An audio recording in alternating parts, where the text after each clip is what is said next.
Sergeant Tidcombe walked to the kitchen table at Church Farm, sat down and took a sip from his mug of coffee. If that girl, whoever she is, isn't found soon, then she's likely to be in danger, not just from the elements but to her health. We've got to find her, at all costs. What's the next procedure then, Sergeant? Tidcombe finished off his coffee and politely placed the empty mug in the kitchen sink. Well, there'll be a plea published on the front page of tonight's evening journal for the mother to come forward. She'll without doubt need urgent medical attention. Why wasn't the mother taken into hospital to give birth properly? Was she in trouble with her family?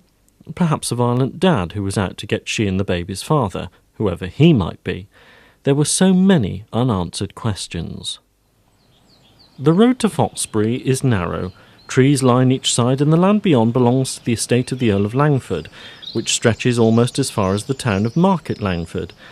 The whole area was the scene of a Cromwellian battle, and, in fact, Foxbury has its own sealed knot society who regularly reenact the battle in full costume. Legend has it that Oliver himself once bedded down for the night at the Boar's Head Inn at Acrebury, but then many places lay claim to this. The Boar's Head itself is the oldest of Acrebury's hostelries. The Sunbeam Arms is only about 120 years old, and the third pub, the White Horse, was built when Bradford's developed a new estate of private houses on the village's outskirts in 1981. Barry Dixon ordered quiche and salad, plus a few chips. He drank a low-alcohol lager at the bar while he waited for his food. The Boar's Head certainly had character, he thought. Landlord John Clark returned from serving in the restaurant. I heard you was in the village doing this piece for the paper. When's it come out then? April 21st edition. What can you tell me about the Boar's Head then? Barry's notebook was sat on the bar. His pen was poised. Well, they reckon there was a drinking place here in medieval times. Up to about 100 years ago it was a coaching inn. You can see where the stables and coach sheds were if you look across the car park out the back here. So what's a Londoner doing running a country pub in the heart of Wiltshire? Well, if it comes to that, what's a Northerner doing writing features about Wiltshire villages? Barry chuckled. Touché, he thought.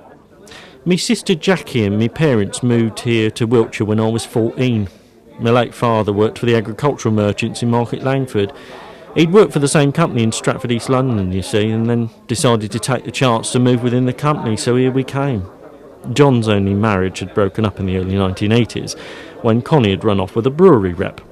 He'd never really got over the fact, but many, his Scottish barman Ross Finley for one, had felt that John had had a lucky escape. Connie had a reputation for being a bit flighty. Dennis and Vera Clark, John's parents, had obtained the licence for the pub in 1976.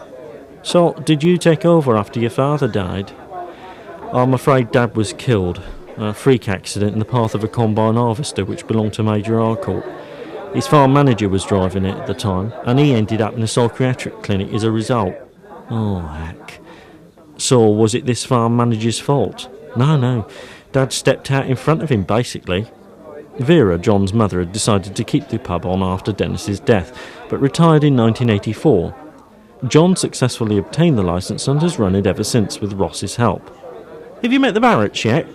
No, I'm due there at 2 o'clock. Bill Barrett's chairman at parish council, isn't he? Oh, that's right, yeah. Oh, they're a nice couple. They own the post office and shop, you know, and Betty Barrett's sister Carrie runs it. Barry knew they owned Acrebury Green Farm but didn't live there anymore. However, he didn't know about the shop belonging to them. His lunch was brought through by a waitress. Closing his notepad, he took his drink of lager and sat in the corner.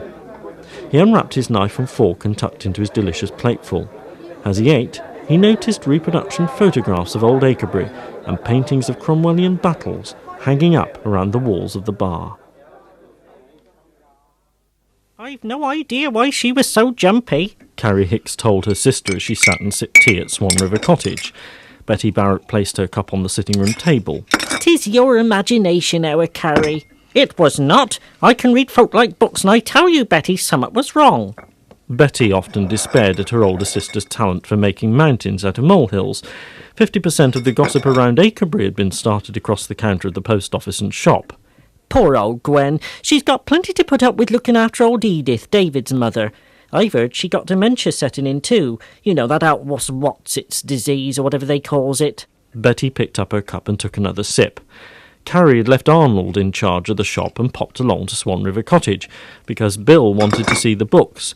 The end of the financial year had loomed, and although Bill Barrett trusted his sister-in-law implicitly with the shop's takings, he liked to keep an eye on the paperwork. "How long's he likely to be, Betty?" "Not too long, I hope. That young Gazette reporter's due here at 2, and I don't want to be left trying to answer questions about village and family history." Bill Barrett was also on the village hall committee, and had agreed to meet the replacement kitchen rep there. Acrebury, like most villages, had suffered from the new health laws governing halls and community centres and their kitchens. The village hall in Acrebury had had its kitchen closed down. Even the Silver Threads Over 60s Club had been unable to have their cups of tea because of it. The hall committee had to delve into the coffers and buy a new kitchen, which they hoped would be installed soon. The meeting, however, seemed to be taking a long time, as Bill hadn't returned home at 1:30. Betty was getting a bit anxious. "Talking, I expect. Men are like that. They accuses us of it, but they be just as bad." Carrie finished her tea and refused another cup, as she'd better get back to the shop. At that moment there was a knock at the back door. "If that's that reporter, he's early." Betty got up and went towards the back door. Carrie sat quietly and listened to a conversation taking place in the back. "Come on in, Sergeant." Tidcombe removed his helmet and entered, and Betty looked worried. "A newborn baby was found at Church Farm on Monday night, Mrs. Barrett. David Emblings discovered it in that large barn of his." Betty's eyes widened. "Good heavens above!" "We want to know if anybody happened to see a young pregnant woman roaming around the village on Monday at any time. She may have looked lost."